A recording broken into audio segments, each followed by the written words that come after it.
Care plan है cataract का, surgical care plan. सबसे पहले आता है आइडेंटिफिकेशन डेटा, जिसमें आपको पेशेंट का नेम, एज, जेंडर और ये बाकी डायग्नोसिस वगैरह सब लिखना पड़ता है।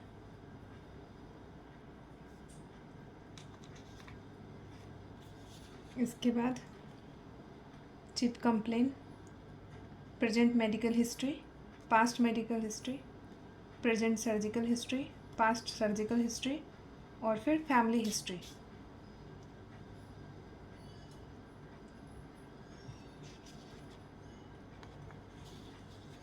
फैमिली हिस्ट्री के बाद फैमिली पेडिग्री बनाना ज़रूरी है।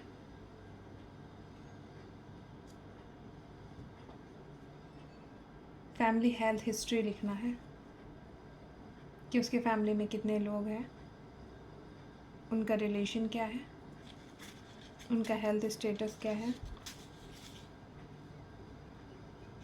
उसके बाद पेशेंट का पर्सनल हिस्ट्री सेंटेंस बनाकर लिखना है, जैसे mister Harman is not having habit of smoking, no evidence of alcohol intake. उसके बाद है सोशल इकोनॉमिक हिस्ट्री,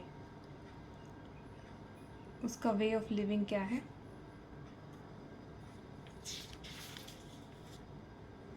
उसके बाद आते हैं वाइटल वैल्यूज़ में,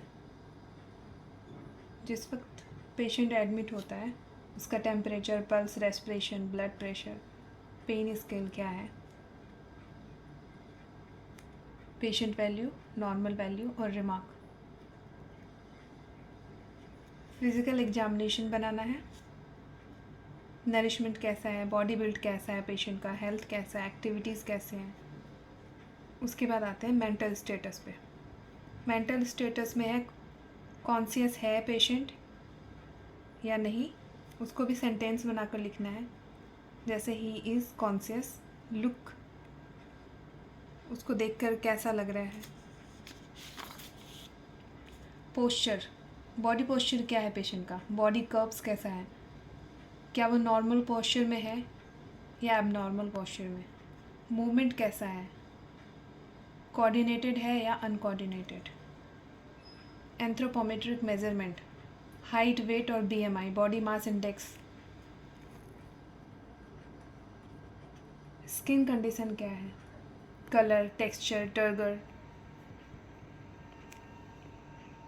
head and face, scalp, hair clean है या नहीं, फेस का कलर कैसा है, फ्लशी है। आइज़, जैसे कि हमारा पेशेंट जो है वो कैटरेक्ट पेशेंट है, तो उसके आइज़ में बहुत तरह के चेंजेस होंगे जो आपको यहाँ पे ऐड करने हैं, जैसे रेडनेस प्रेजेंट होता है कंजक्टिवाइटिस में। उसके बाद स्क्लेरा में, कॉर्निया में, प्यूपिल्स कैसे हैं उसके, वो लाइट पे रिफ्लेक्ट करता है या नहीं। ईयर नॉर्मल ही होगा, हियरिंग एक्टिविटी कैसा है। Nose, shape, nostrils, smell, mouth and pharynx, lips कैसा है, ऑर्डर ऑफ माउथ कैसा है, गम्स कैसा है, जिंजिवाइटिस है या नहीं, टंग कैसा है, नेक। ये पेशेंट का टोटल असेसमेंट है। फिर आते हैं चेस्ट में, ये इंस्पेक्शन, पल्पेशन, अस्कल्टेशन, परकशन, इससे पता चलता है कि चेस्ट में किसी तरह की कोई इंजरी तो नहीं है। एब्डोमेन में भी सेम प्रोसेस है। मस्कुलोस्केलेटल सिस्टम,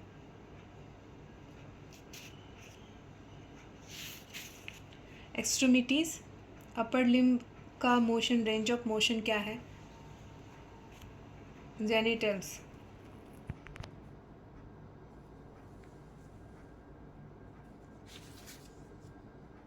जनरल इन्वेस्टिगेशंस में आते हैं, जैसे टेस्ट वगैरह होते हैं पेशेंट के, कोई भी सर्जरी करने से पहले वो टेस्ट को यहाँ पे रिमार्क किया गया है। जनरल इन्वेस्टिगेशन के बाद स्पेसिफिक इन्वेस्टिगेशन, जो बाहर से हॉस्पिटल में अवेलेबल ना हो, बाहर से कुछ टेस्ट कराते हैं, वो उनका लिस्ट है।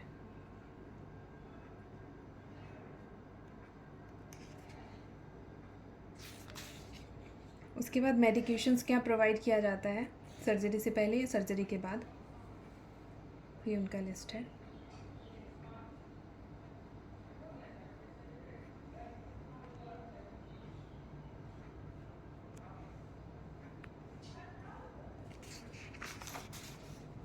उसके बाद आते हैं नर्सिंग डायग्नोसिस पे। सबसे पहले हमें प्री ऑपरेटिव डायग्नोसिस को लिखना है, यानी ऑपरेशन से पहले के डायग्नोसिस। डिस्टर्ब सेंसरी यानी कि विज़न लॉस हुआ, उसके वजह से वो कैसे पता चल रहा है, पेशेंट वर्बलाइजेशन से। एंजाइटी है उसे, एक्टिविटी इंटॉलरेंस है, ये सारा प्री ऑपरेटिव डायग्नोसिस है।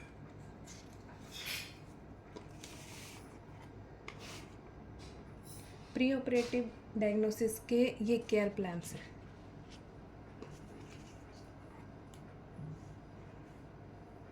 Subjective data, objective data. Subjective data जो पेशेंट ने बताया और ऑब्जेक्टिव डेटा जो हम लोगों ने ऑब्जर्व किया। उसके बाद है nursing diagnosis, goals, intervention, rational, implementation, evaluation.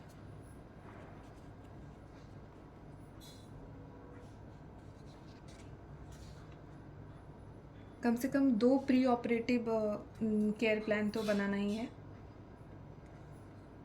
Disturb sensory perceptions.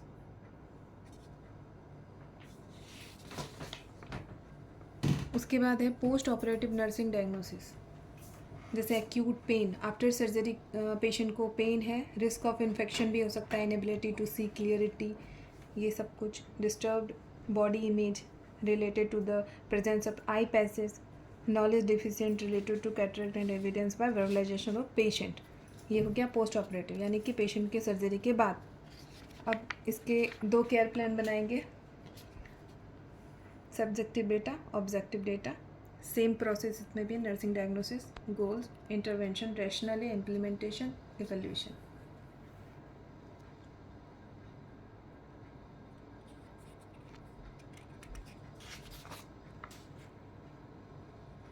ये दूसरा care plan, knowledge deficient related to cataract.